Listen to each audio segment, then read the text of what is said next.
이번에는 민형사재판에 적용되던 이제 법이 어떤 것이 있었겠는가 한번 살펴보도록 합니다. 물론 당시 이제 법전들이 있었기 때문에 그 법전들에 의해서 이제 규율을 받게 되는 것이죠. 예를 들어서 뭐 경국대전이라든가 뭐 속대전이라든가 대전통편, 대전회통 이런 통일 법전에 의해서 규율을 받게 되지만 이제 각각의 민사소송, 형사소송에 있어서 적용되던 법규범이 이제 존재했었습니다. 이런 것에 대해서 한번 살펴보기로 합니다. 조선은 이제 고려멸망 원인 중 하나로 소송의 범람을 지적하였을 정도로 건국초의 만연된 소송에 대해 위기감을 가졌고 이러한 소송을 단절시키고자 하는 정책을 강력하게 추진을 했습니다. 육전 체제로 이루어지는 법전 중에는 소송에 관한 법규들이 산자였고 이러한 법전도 서로 모순되는 내용을 갖고 있었다. 또한 이 시대에는 법전이 국가기관별로 분류되는 체계였고 수시로 국왕의 명령 형식인 수교가 제정되는 상황이었다. 여러 가지 다양한 법이 존재했었고 그 법이 하나의 원칙화되어 있었다는 것이죠. 그러니까 서로 체계가 맞지 않는 부분도 있었을 거예요.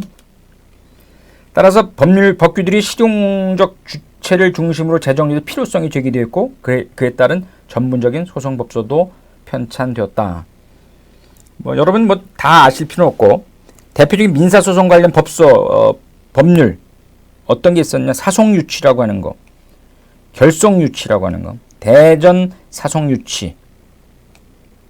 사송유치는 뭐냐? 이거는 소송 진행 순서에 가장 부합과 발달된 소송 이론을 체현시켜 편집된 실무 지침서다. 사송유치. 이건 이제 소송법서인데 하나 이제 규범의 역할을 한 거죠. 사송유치. 결송유치는 사송유치의 증부판이다. 그리고 결송유치부에서는 많은 부분의 수정 및 보완이 행해졌다. 민사소송 관련 법서, 민사소송에 적용되던 나름대로의 하나의 법 규범 역할을 했던 것이 사송유치, 결송유치보 이런 것이 있었다는 얘기입니다. 대전 사송유치는 뛰어난 법이론과 해석을 담고 있어 완벽한 소송 이론서의 모습을 보여주고 있다. 이 책을 보게 되면 이제 소송 관련돼서는 아마 잘 정리가 되어 있기 때문에 잘 알 수 있었다 하는 거죠. 그래서 이제 소송하는 당사자 소송 수행에서 큰 도움이 되었다 하는 얘기고 소송 관련 법서의 내용 책은 대전 송록, 대전 후송록 등과 함께 속대전, 형전, 청리조항에 반영케 되었고 이후에는 대정 회통으로까지 이어지게 됩니다. 여기는 사송유치 책을 얘기합니다. 사송유치입니다. 요건 이제 결송유치. 여기 이제 다 자세한 소송 수행하는 데 있어서의 하나의 원칙이라든가 기본적인 내용들이 다 있어서 요걸 보게 되면 뭐 이제 마스터한 셈이죠. 형사재판 및 형률을 적용하는 기본법조는 경국대전과 대명률이 있었어요. 대명률은 이제 중국 명나라 법률인데 우리나라 하나의 기본적 원칙으로서 대명률이 적용됐었습니다. 그러니까 대명률 그리고 경국대전 이렇게 적용됐습니다. 그리고 이제 여기 보게 되면 이제 옥송과 형률에 대한 형법서가 편찬되어 활용되었다. 청송제강, 전율통보, 전율통보법편, 흠율전칙, 추관지, 전율통편, 증보무언록 이런 게 있었다. 그리고 범죄 기소나 판결에 필요한 문형과 법조문을 제시해 주었던 율례편람, 율례요람 이런 것들이 이제 형사 소송 관련된 경우에 이용됐던 것이다. 여기 경국대전 이제 대명령의 중요한 역할을 했었다는 걸 알 수 있습니다. 이 조선의 대표적 법정 관련돼서는 제가 이전에 설명드린 바가 있기 때문에 이것은 이번 시간에는 약하도록 하겠습니다. 이어서 이제 조선시대 이제 가족제도, 신분제도 뭐 이런 걸 살펴보도록 하겠습니다. 가족제도는 이제 조선시대 가족의 특징이라고 할 수 있는 것이 이제 가부장제적 가족제도. 가장의 권위가 굉장히 존중됐고, 가장에 대해서 함부로 이제 어쩌지 못했던, 그러니까 그 권위를 인정했었던 것이죠. 그리고 이제 대가족제도. 그래서 이제 이런 것들이 이제 하나의 큰 특징이라고 이제 볼 수가 있습니다. 요거 이제 가부장적 가족제도라고 하는 것은 이제 우리가 이제 유교에 의해서 유교 사상을 근간으로 했기 때문에 엄격하게 가족제도라고 하는 건 통제가 되었다라고 하는 것이죠.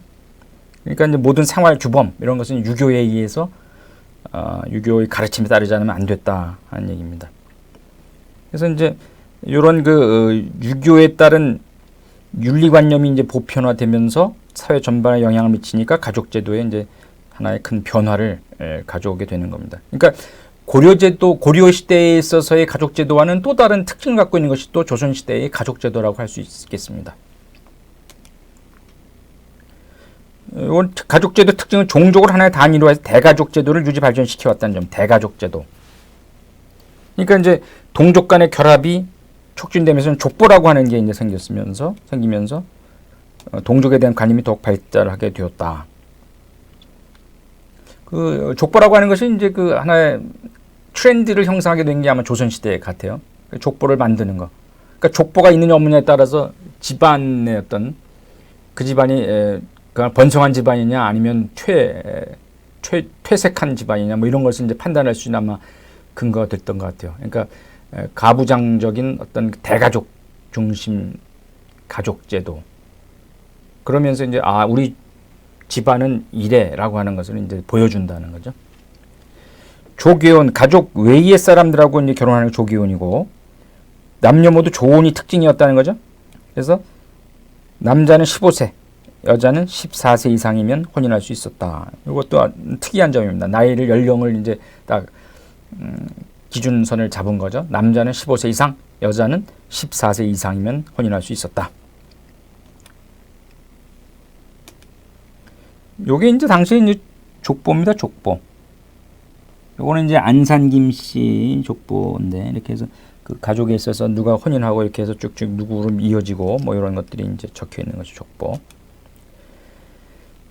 조선시대 가족제도의 또 특징이 아까 말씀드린 바와 같이 가장의 지위입니다. 가장의 지위 절대적이었다.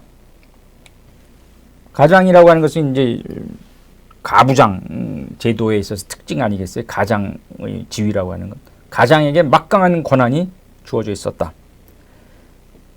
가장이 하는 일은 뭐냐? 뭐 집안 가서 큰 소리만 치는 것이 아니라 제사, 조상 제사를 주재하고 가정 관리를 했다는 것이죠. 가족의 부양, 분가 또는 입양, 자녀 혼인 교육 징계 모든 사항에 대해 전권을 가지고 집안을 형성했다는 겁니다. 집안을 형성했다. 통솔했다.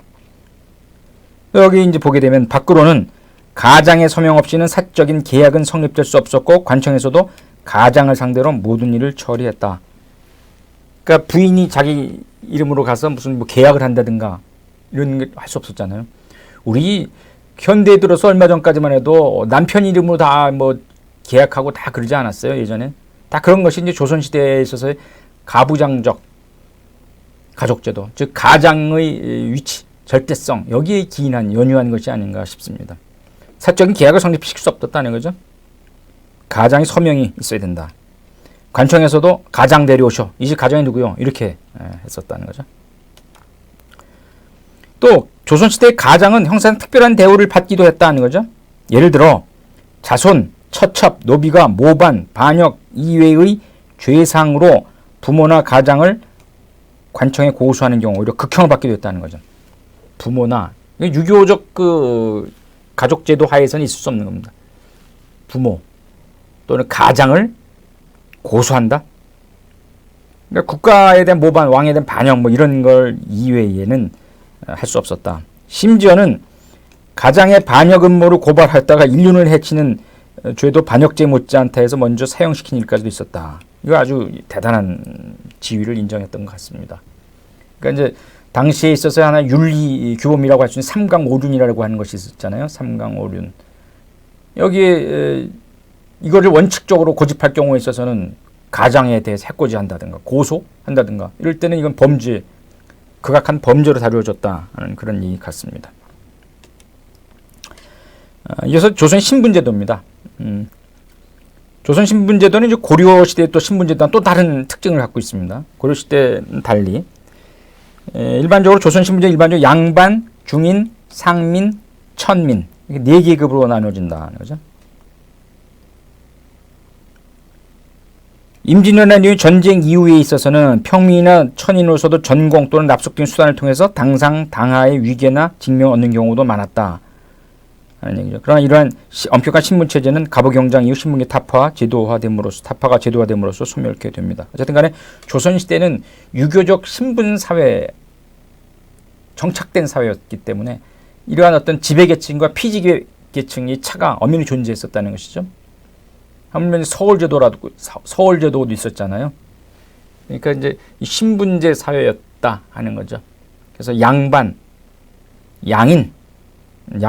중인, 상인, 상민 또는 상인이라고 불러죠. 천민, 천인 이런 네 계급으로 나누어졌다 하는 얘기입니다. 좀 더 구체적으로 살펴볼까요? 양반은 문반과 무반 총칭하는 개념입니다. 문반과 무반. 그러니까 조상의 혈통을 지는데 4대부 출신을 얘기하는 거 4대부. 고려 말에 이제 신흥 4대부가 등장하잖아요. 이것이 이제 조선 건국과 연결이 돼서 이 신흥 4대부 계층이 이제 저희 상위 계층을 차지하게 되는 거죠. 이것이 이제 양반 계급이 되는 겁니다.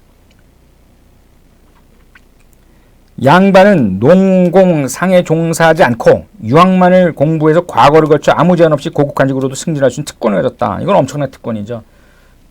농공상에 종사하지 않고, 그러니까 그냥 앉아서 밥 먹었다는 거죠. 이제 유학을 공부해서 과거를 거쳐서 아무 제한 없이 고급 관직, 고급 관료가 될 수 있었다. 요거 한번 볼까요? 요거 그림으로 되어 있는데 양인과 천민, 양인 계급에는 양반, 중인, 상민까지 이렇게 넣었던 것 같고 천민은 이제 노예라든가 이런 걸 얘기하는 것 같습니다. 그러니까 결국 지배층과 지배계층 나누자 그러면은 양반과 중인 계층 여기까지는 이제 지배층에 속했고, 그다음에 상민과 노비는 이제 피지배 계층에 속했다. 양인, 천 이렇게 나누는데 양인은 이제 양반, 중인, 상민까지고 양반은 문반, 무반, 관료계층, 특권계층 이걸 이제 얘기했던 것 같습니다. 중인, 기술관, 서리, 향리, 상민은 농민, 수공업자, 상인, 천민은 공산노비, 백정, 무당, 광대 이런 사람들이 이제 천민에 속했던 피지배 계층에 속했던 겁니다. 노비는 이제 공노비, 사노비 이렇게 쭉쭉 나눠지는 겁니다. 또한 양반이 관료가 되면 녹봉덕을 받았다 그랬죠. 그래서 국가에 받게 되면 지주계급을 형성하기도 했다. 그리고 같은 양반이라도 문관과 무반에, 그러니까 문관 있고 무관이 있었는데 문관을 우대했습니다. 무관보다 서열이 높았다는 거죠. 그래서 일반 요직은 물론 군사 요직까지도 문관 밑에 무관을 두어 그 아래에 두었던 일이 많았다. 이것도 이제 하나의 조선시대 신분제도에서 특징이라고 이제 볼 수가 있겠습니다. 중인은 누구냐? 중인과 양반 서울 출신자를 합쳐서 중서라고도 하였는데 중서. 그 명칭은 서울의 중앙부의 거주지역을 삼은 데서 비롯됐다. 중간에 살았다. 이게 중인이다. 양반 이외의 관료가 될 수 있는 계급이었으나 한품 소용이 돼서 법으로 높은 관직에 오를 수 없도록 제한하였다는 거죠. 대부분 낮은 관직에 그치고 말았다. 중인들은. 그러니까 중인들은 이제 기술직 이런 데 이제 주로 종사했던 것으로 보입니다. 근데 어느 이상 올라갈 수가 없었기 때문에, 그러니까 어떻게 보면 한많은 세월을 산 계층이라고도 볼 수 있습니다. 이들의 전통이나 교양은 양반 계급에 못지 않았으나 관직은 의학, 역, 주, 산학, 관상, 율, 해민, 사자, 도화 이런 기술 사무직에 이제 한정이 되었습니다. 기술 사무직. 셋째로 이제 상민이라고 불렸는데 백성, 상사람 또는 양인 등으로 불렸습니다. 농공상에 종사였고 대부분 농민이었다. 이들은 이제 국가에 대해서 조세, 공부, 군역 등 각종의 의무를 부담했다는 거죠. 살기가 힘들었을 것 같아요. 세금도 내야 되고 노역도 가야 되고 군역도 해야 되고 이러니까. 그래서 이제 지방관이나 향리 등의 착취와 핍박의 대상이 되어 몹시 비참하였다. 이러한 생활 속에서도 이제 농촌 공동체를 만들기도 하고 상호 부조를 목적으로 다양한 기회도 조직하기도 했다 하는 거죠. 서로 도우면서 이제 생활의 안정을 꾀했다. 천인입니다. 마지막으로. 천역의 종사는 가장 낮은 신분으로서 공업과 상업에 종사했는데 노비가 거의 그 주류를 차지합니다. 노비는 그 관청에 딸린 공천과 매매의 양도로 개인에게 쏟은 사천에 둘러 나눌 수 있는데 창기라든가 무당, 광대 등도 천인에 속하였고 승려도 천인의 대우를 받았다는 겁니다. 왜냐하면 조선시대 때는 이제 승려에 대해서, 왜냐하면 억불 숭유책을 쓰지 않았어요. 조선시대는 유교를 숭상했다는 거죠. 그러니까 아마도 이 승려라든가 이런 계급을 천시하지 않았나 싶습니다. 천인 중에서 특히 천대를 받는 게 백정이죠. 백정. 고려시대는 백정이 일반 양민을 백정이라고 그랬는데 이 조선시대 백정이라고 하는 것은 이제 소위 목숨을 빼앗는 직업에 속하는 거, 동물들이라든가 뭐 이런 소 잡는 사람이라든가 뭐 이런 거, 도살업이라고 그러죠. 세습해서 살았다. 12강 정리와 퀴즈입니다. 첫 번째, 조선시대 토지 진정한 소유권자는, 이건 제가 그 사례를 통해서 이제 설명을 드렸습니다. 토지 소유권자는 누구냐? 실제적으로 경작을 해야 하느냐? 이런 문제를 여러분께 드리는 질문입니다. 두 번째, 조선시대도 오늘날의 사인에 해당하는 서명이 있었는데 이를 무엇이라 하였나? 또한 노비와 같은 천민들이 이용했던 사인은, 조선시대 때도 오늘날 우리 사인에 해당되는 게 있었다고 그랬죠. 그래서 자기 이름을 이렇게 풀어서 흘겨서 쓴다든가 또는 일심이라고 하는 거를 이용을 해가지고 그거를 자기 스타일에 맞춰서 쓴다든가, 뭐라고 그랬고, 또 이 천민들 같은 경우는 이제 글자를 잘 모르잖아요. 그러니까 쉽게 하기 위해서는 자기 손을 이용해서 하는 것도 있다. 이걸 이제 이렇게 해서 설명을 드린 바가 있습니다.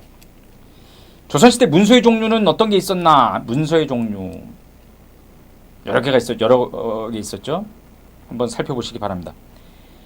네 번째, 조선시대 중후기 재산상속의 기본 원칙은 뭐냐? 고려시대의 기본적인 원칙이 조선시대도 초반서부터 중기까지 이어집니다. 그러다가 중후반기에 들어서는 상속제도의 변화가 일어나는 거죠. 어떤 변화가 일어나냐? 똑같이 나눠줘야 되는데 똑같이 나눠주지 않게 됐다는 거죠. 남녀 차별도 있게 되고 뭐 그런 내용이 되겠습니다. 이걸 한번 확인해 보시기 바랍니다. 조선시대에 여인들이 주로 이용했던 서명 도구는, 남자들은 일단 뭐 자기 뭐 이렇게 사인이 있었다 그랬잖아요 아까. 근데 여성들은 요걸 이용했어요. 찍는 거 확인하시기 바랍니다. 여섯 번째, 조선시대인은 아이들이 어느 집에서 엿을 얻어먹었다라고 이 집 저 집 마을 돌아다니면서 떠들고 다니던 관행이 있었는데 이는 무엇을 의미하는 것이었나?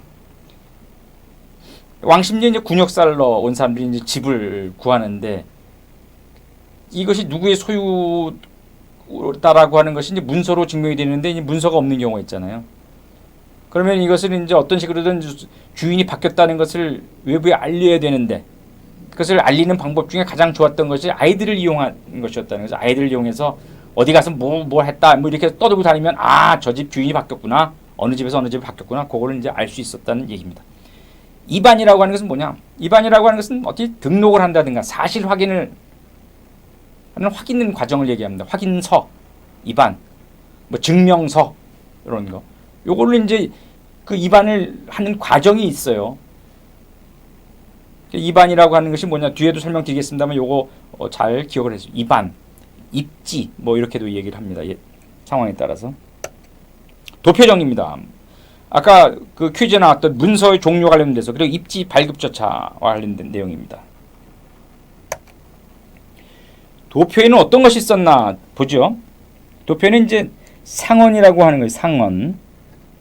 요거는 이제 효자를 선양하기 위해서 하는 경우, 충신으로 현양하기 위한 경우. 요거 한번 도표 보세요. 네. 하나의 단체로서의 살림이 상언하는 6가지 상언 형식과 개별적으로 당의 자손들이 올린 6가지 형식 상언으로 나누어진다. 이거는 이제 상언, 예전에 이제 그 격쟁한다 그러면서 징이나 괭가리를 이제 치는 경우가 있다 그랬잖아요. 억울하다, 소원을 풀어달라. 그럴 때 이제 글을 쓰는 사람들은 상언이라고 해서 이제 문서를 올리는 거죠. 이걸 원하니까 이걸 들어주십시오. 뭐 이렇게 해서 하는 것이다. 상언이라고 하는 게 있습니다. 격쟁원정, 이거는 문서라고 할 수는 없는 것이고, 조상 중 원통한 일을 당하는 경우, 이를 프로젝트를 애원하는 경우, 양자를 드리기 위한 경우, 선사의 타인이 함부로 입장하면 이를 금할걸 청하는 경우, 이럴 때는 이제 이런 방법을 통해서 했다는 겁니다. 소지, 요번에 소장을 얘기하는데, 묘와 관련해서 제기하는 소지, 또는 채무의 추심이나 면역을 위한 소지, 가옥이나 토지 권리 문서의 분실이나 소실 등의 경우에 그 확인을 구하기 위한 증명 발급을 위한 소지. 소지는 대체적으로 이제 소장을 얘기를 하는데, 소장 이외에도 나름대로 청문하는 내용을 담고 있는 거, 뭐 이런 걸 이제 소지라고 불렀던 것 같습니다. 단자, 요거는 청원서가 아닌 경우, 청원하는 경우가 아닌 경우로서 종가의 제사에 제수를 올리기 위한 경우, 양반이나 아전 등이 조문하는 경우, 이때는 단자를 냈다, 단자 하는 경우입니다. 고목, 각 관청의 서리가 공무에 대해서 상사에게 알리는 경우는 이제 고목이라고 불렀다는 거죠. 아전이 수령에게 문안하는 경우, 이때는 고목. 문권이라고 하는 것은 양반이 가옥의 매매를 종에 위임하는 폐지라는 신분이 높은 사람이 비천한 사람이 정식으로 보내던 글바를 말한다 하는 겁니다. 상인이 가옥을 매매하는 문권이라고 하는 건 계약서 이런 걸 얘기하는 거죠. 농지 계약서, 임대차 계약서, 매매 계약서, 산지 매매 계약서, 여기 매매 계약서를 얘기하는 문권. 통문, 특정인에 대한 증직은 이제 공신, 충신, 효자 및 학덕이 높은 사람 등에게 죽은 후에 벼슬을 주거나 높여주던 일을 말한다 하는 건데, 증직 또는 서원 건립을 위한 경우에 이용된다. 통문. 그래서 이제 통문을 돌린다. 뭐 이렇게 얘기들도 합니다. 이런 경우에 쓰는 문서를 통문이라고 했다는 겁니다.